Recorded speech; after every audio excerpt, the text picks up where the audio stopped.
Jadi, stroke itu adalah suatu kondisi di mana muncul terjadi defisit neurologis vokal ataupun global, ya, seperti dengan gejala adanya mulut mencong, bicara pelo, yang muncul secara tiba-tiba dan penyebabnya adalah kelainan pada vaskular. Normalnya ketika tidur, sistem saraf simpatis kita akan berhenti sejenak, akan beristirahat, sehingga tekanan darahnya akan menjadi turun. Lalu, apa hubungannya bergadang dengan stroke?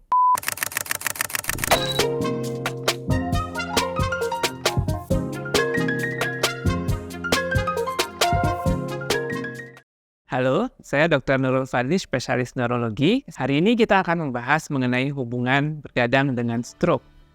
Pertama, kita harus tahu apakah stroke itu.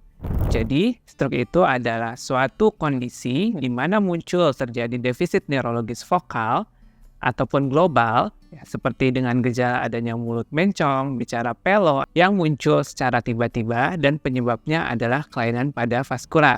Lalu, apa hubungannya bergadang dengan stroke? Ya. Pertama, mungkin kita akan membahas mengenai tidur.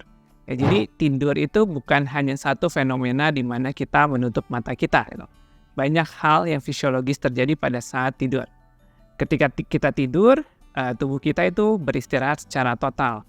Terjadi keseimbangan antara semua sistem di tubuh kita. Salah satunya adalah sistem kardiovaskular. Ya. Ketika kita aktivitas, sistem kardiovaskular kita akan sangat aktif.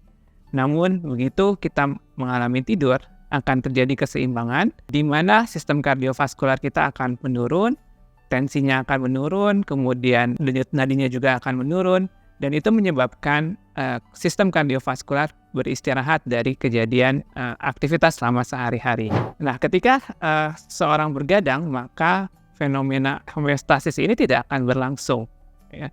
Jadi tidak akan ada keseimbangan antara pada saat dia beraktivitas ataupun pada saat dia tidur ketika tidurnya cukup. Jadi tadi seperti sudah dikatakan bahwa ketika seseorang kurang tidur, proses homeostasis atau keseimbangan itu tidak akan terjadi. Normalnya ketika tidur, sistem saraf simpatis kita akan berhenti sejenak, akan beristirahat, sehingga tekanan darahnya akan menjadi turun, ya, atau kita kenal sebagai suatu nocturnal dipping atau penurunan tekanan darah pada saat malam hari. Namun ketika seorang bergadang, proses nocturnal dipping ini tidak akan terjadi, ya, sehingga tekanan darah biasanya tidak akan turun. Orang yang bergadang cenderung memiliki resiko tekanan darah yang tinggi, ya, sehingga pada saat orang dengan resiko tekanan darah tinggi cenderung memiliki resiko stroke yang lebih besar.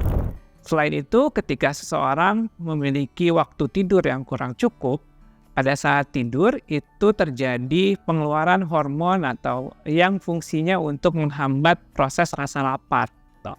Ya, sehingga ketika seorang tidurnya kurang atau banyak bergadang, gitu, hormon tersebut akan terhambat sehingga dia akan merasa tetap lapar, menjadi lebih banyak makan. Ini juga meningkatkan resiko terjadinya obesitas. Ya. Peningkatan faktor resiko kardiovaskular tadi seperti hipertensi, kemudian obesitas, itu akan meningkatkan resiko kejadian terjadinya stroke. Hingga saat ini sebenarnya sudah banyak penelitian yang menghubungkan antara begadang atau waktu tidur yang kurang dengan terjadinya stroke. Hasilnya memang beragam tergantung dari penelitian masing-masing.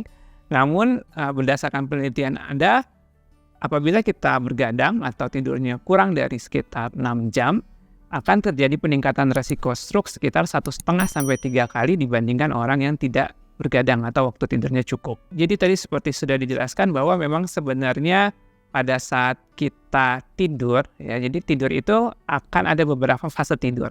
Ya, kita bilangnya sebenarnya fase tidur non-rapid eye movement dan kemudian rapid eye movement, gitu. Dimana pada saat non-rapid eye movement itu otak kita semakin rileks, ya.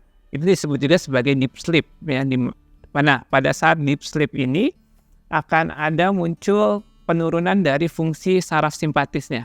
Saraf simpatis itu sebenarnya fungsi utamanya adalah peningkatan tekanan darah, kemudian peningkatan denyut jantung, gitu. Nah, ketika dia mencapai periode tidur yang dalam atau deep sleep, sistem saraf simpatisnya akan beristirahat, ya, sehingga tekanan darahnya akan turun nadinya juga akan turun. Fase tidur itu tadi bukan hanya deep sleep-nya saja, tapi nanti ketika fase tidurnya sudah berubah, akan menjadi fase rapid eye movement, justru saraf parasimpatis atau kebalikan dari simpatis yang akan bekerja, gitu.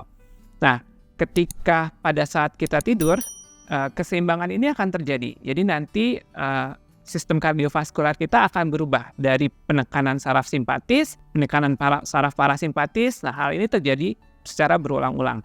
Nah, apabila ketika tidurnya kurang cukup, ya, maka fase ini tidak akan pernah sampai, gitu. Sehingga tadi hanya ada satu sistem saraf yang akan tertekan. Biasanya yang paling banyak tertekan adalah saraf simpatisnya, ya, sehingga dia tidak akan turun tekanan darahnya, tidak akan turun denyut jantungnya, yang ini tentu akan meningkatkan resiko terjadinya hipertensi atau penyakit kardiovaskular lainnya. Selain adanya gangguan kardiovaskular, ketika seorang mengalami waktu tidur yang kurang atau bergadang, itu juga akan mempengaruhi proses pikir atau fungsi dari otak. Ketika fase tidur sudah mencapai rapid eye movement, fase tidur pada saat rapid eye movement ini merupakan salah satu fase di mana otak kita itu akan mengakumulasi atau menyimpan memori yang sudah kita pelajari dalam satu waktu sehari.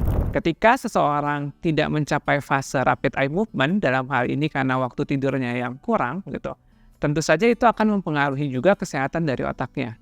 Ya, terutama untuk mempengaruhi proses pikir atau proses daya ingat, sehingga juga meningkatkan resikonya terjadi kepikunan atau demensia pada orang-orang yang mengalami gangguan tidur. Maka dari itu, untuk mengurangi resiko terjadinya gangguan kardiovaskular, khususnya stroke, sehingga kita harus tidur secara cukup. Ya, tidur yang dianjurkan minimal adalah sekitar 5-8 jam sehari, Karena kurang lebih memang manusia itu menghabiskan sekitar 1/3 waktu hidupnya untuk tidur. Nah, ketika kita mendapatkan waktu tidur yang cukup, otak dan sistem kardiovaskular akan mampu untuk mengembalikan fungsi atau mengalami neurorestorasi secara maksimal. Tentunya ini akan mengurangi resiko terjadinya kejadian kardiovaskular. Nah, apa yang bisa kita lakukan agar kita mendapatkan waktu tidur yang cukup? Pertama, tentu kita harus membuat atau memiliki pola tidur, jadwal tidur yang sama. Jadi, misalnya saat ini kita tidur selalu jam 9, usahakan jam 9 kita sudah mulai tidur, kemudian kita bangun jam 4 juga sudah kita harus bangun. Yang kedua, kita harus menerapkan sleep hygiene, dalam artian kita harus membuat lingkungan yang akan membuat kita lebih cepat tertidur. Ya. Misalnya ketika kita masuk ke dalam kamar, kita tidak menggunakan handphone di dalam kamar, kita tidak menyalakan televisi di dalam kamar, Kemudian kita bisa mematikan lampu atau kita bisa menggunakan aromaterapi supaya kualitas tidur kita cukup. Kemudian juga kita harus menghindari makanan-makanan yang sifatnya stimulan atau mengganggu tidur, ya. Seperti mungkin kopi atau teh yang banyak mengandung kafein atau juga alkohol, karena itu juga akan mengganggu pola tidurnya. Selain itu juga kita harus melakukan olahraga atau exercise secara teratur di pagi, siang atau sore hari, sehingga tubuh akan merasakan lelah dan pada saat malam hari kita akan mendapatkan waktu tidur yang cukup. Jadi jangan lupakan bahwa tidur itu merupakan salah satu kebutuhan hidup kita sebagai manusia.